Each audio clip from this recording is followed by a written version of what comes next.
YouTube Ibu Puji Apriani. Pada kali ini kita akan belajar materi tentang perubahan lingkungan. Adapun tujuan pembelajaran kali ini, Ibu harap melalui kegiatan kajian literatur dan pengamatan, kalian dapat mengidentifikasi aktivitas manusia yang dapat menyebabkan perubahan lingkungan. Yang kedua, Ibu harap melalui kegiatan kajian literatur dan pengamatan secara berkelompok, kalian mampu menjelaskan dampak perubahan lingkungan dengan benar. Melalui kegiatan observasi, diskusi, dan presentasi, Ibu harapkan kalian mampu menganalisis solusi penyelesaian perubahan lingkungan. Lingkungan hidup dapat diartikan sebagai lingkungan fisik yang mendukung kehidupan serta proses-proses yang terlibat dalam aliran energi dan siklus materi. Karenanya, keseimbangan lingkungan secara alami dapat berlangsung apabila komponen yang terlibat dalam interaksi dapat berperan sesuai kondisi keseimbangan serta berlangsungnya aliran energi dan siklus geokimia. Keseimbangan lingkungan merupakan keseimbangan yang dinamis, yaitu keseimbangan yang dapat mengalami perubahan, tetapi perubahan itu bersifat menjaga keseimbangan antar komponen-komponennya dan tidak menghilangkan satu komponen tertentu. Atau keseimbangan dapat terganggu jika terjadi perubahan berupa pengurangan fungsi dari komponen atau hilangnya sebagian komponen yang dapat menyebabkan putusnya rantai makanan dalam ekosistem di lingkungan tersebut. Suatu lingkungan dikatakan seimbang atau equilibrium jika terdapat pola interaksi, ada arus energi, daur materi, rantai makanan atau jaring-jaring makanan, piramida ekologi, daur biokimia, dan produktivitas yang berlangsung secara proporsional. Yang kedua, lingkungan homeostatis, mempertahankan terhadap gangguan alam, baik gangguan secara alami maupun buatan. Yang ketiga, pertumbuhan dan perkembangan organisme yang berlangsung secara alami, sehingga tidak ada organisme yang mendominasi terhadap organisme lainnya. Dan yang terakhir, memiliki daya dukung lingkungan, yaitu kemampuan lingkungan hidup untuk mendukung peri kehidupan manusia dan makhluk hidup lainnya. Perubahan lingkungan dapat terjadi karena adanya dua faktor. Yang pertama adalah faktor alami dan yang kedua ada faktor manusia. Faktor alami bisa disebabkan oleh gunung meletus, tsunami, gempa, banjir, angin topan, tanah longsor, dan juga kemarau panjang. Sedangkan faktor perubahan lingkungan yang disebabkan oleh manusia bisa terjadi karena adanya pembangunan industri, penambangan secara liar, pembakaran hutan, pemukiman, pencemaran lingkungan, dan juga penebangan hutan. Lalu, apa dampak yang ditimbulkan dari perubahan lingkungan? Dengan adanya pembukaan lahan dengan menghilangkan komponen ekosistem, maka dampaknya terjadi perubahan daur hidrologi atau daur air. Dan bisa menyebabkan berkurangnya kesuburan tanah. Dan bisa menyebabkan punahnya flora dan fauna tertentu. Dampak perubahan lingkungan yang terjadi akibat aktivitas pertanian dengan pestisida, yang pertama bisa terjadinya resistansi hama, terbunuhnya organisme lain yang seharusnya tidak dimatikan. Lalu bisa menyisakan residu pestisida pada tanah dan juga bisa menyebabkan pencemairan air dan juga tanah. Adapun dampak perubahan lingkungan akibat adanya eksploitasi sumber daya laut yang tidak ramah lingkungan bisa menyebabkan terumbu karang atau bisa terjadi pemutihan pada terumbu karang yang telah dieksploitasi.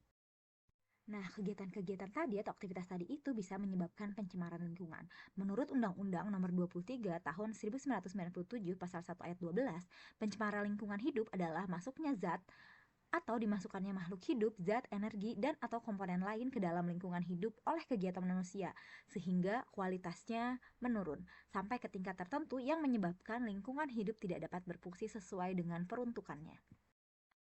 Pencemaran ini tadi terjadi karena adanya zat tertentu yang masuk. Zat tertentu itu biasanya disebut dengan polutan. Adapun kriteria polutan, yang pertama jumlahnya melebihi batas normal. Yang kedua berada di tempat yang tidak semestinya atau tidak tepat. Dan yang ketiga berada di waktu yang tidak tepat. Jenis pencemaran berdasarkan zat pencemar atau polutannya bisa dibedakan menjadi 3. Yang pertama ada pencemaran kimiawi, yang kedua ada pencemaran fisik, dan yang ketiga ada pencemaran biologis. Pencemaran kimiawi disebabkan oleh zat atau bahan kimia. Pencemaran fisik terjadi karena disebabkan oleh benda cair, benda padat maupun gas. Sedangkan pencemaran biologis disebabkan oleh makhluk hidup atau organisme tertentu yang bisa menyebabkan penyakit. Berdasarkan lingkungan yang tercemar, pencemaran dibedakan menjadi 4. Yang pertama ada pencemaran udara, yang kedua pencemaran air, yang ketiga pencemaran tanah, dan yang terakhir ada pencemaran suara. Salah satu penyumbang pencemaran air yang pertama adalah limbah rumah tangga. Limbah rumah tangga ini bisa dibedakan menjadi limbah bahan organik seperti sisa sayur, ikan, nasi, minyak, dan lain-lain. Limbah organik yang larut dalam air akan mengalami penguraian dan pembusukan. Kedua proses ini memerlukan oksigen. Akibatnya kadar oksigen di dalam air turun drastis sehingga biota air akan mati karena kekurangan oksigen.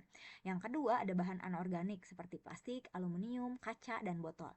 Dan yang terakhir yang lebih banyak adalah limbah dari deterjen. Apa dampaknya dari pencemaran air? Yang pertama bisa mengakibatkan penurunan oksigen terlalu. Yang kedua meningkatkan kadar fosfat di perairan sehingga mengakibatkan eutrofikasi. Yang terakhir terhalangnya matahari ke dalam perairan sehingga menghambat proses fotosintesis.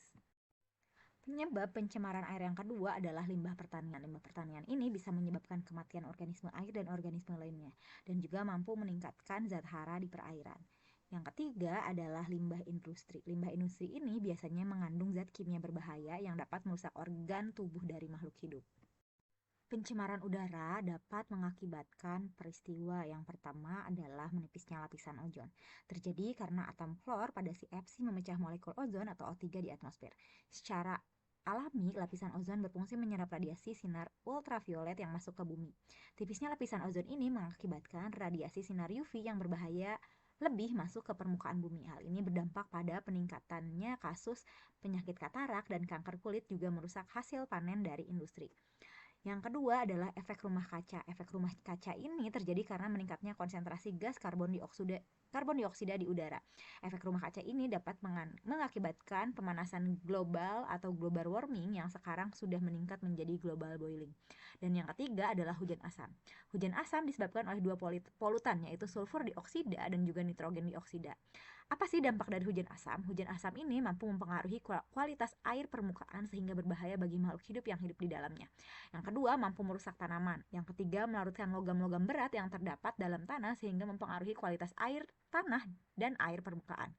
Dan yang terakhir, bersifat korosif sehingga merusak material dan bangunan yang terbuat dari batu maupun logam.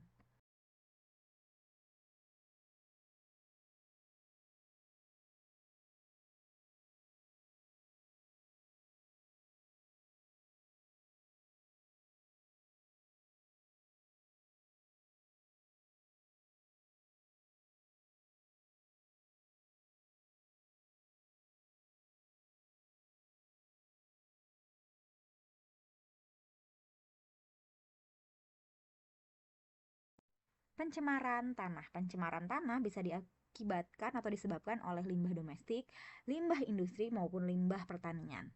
Limbah domestik ini bisa diproduksi dari sampah, limbah rumah tangga, dari perdagangan atau pasar, dari kantor-kantor maupun dari kegiatan pariwisata. Lalu, apa upaya atau usaha untuk mencegah pencemaran air? Yang pertama bisa dilakukan dengan menetralkan limbah industri dengan membuat instalasi pengelolaan limbah. Yang kedua, membuat penampungan limbah rumah tangga berupa tangki resapan. Dan yang terakhir, memilih sampo, sabun mandi, deterjen yang kandungan bahan aktifnya mudah diuraikan. Usaha untuk mencegah pencemaran udara yang pertama dengan melakukan reboisasi. Yang kedua, menekan rasio laju pertambahan kendaraan bermotor. Yang ketiga, mengurangi penggunaan alat yang mengandung CFC yang tidak terkontrol. Dan yang terakhir, menciptakan kawasan yang bebas asap rokok. Usaha mencegah pencemaran tanah bisa dilakukan dengan mengurangi bahan pencemar dari sumbernya, melakukan bioremediasi atau proses penguraian limbah organik maupun anorganik polutan menggunakan organisme, dan yang terakhir mengurangi jumlah limbah yang dihasilkan oleh industri.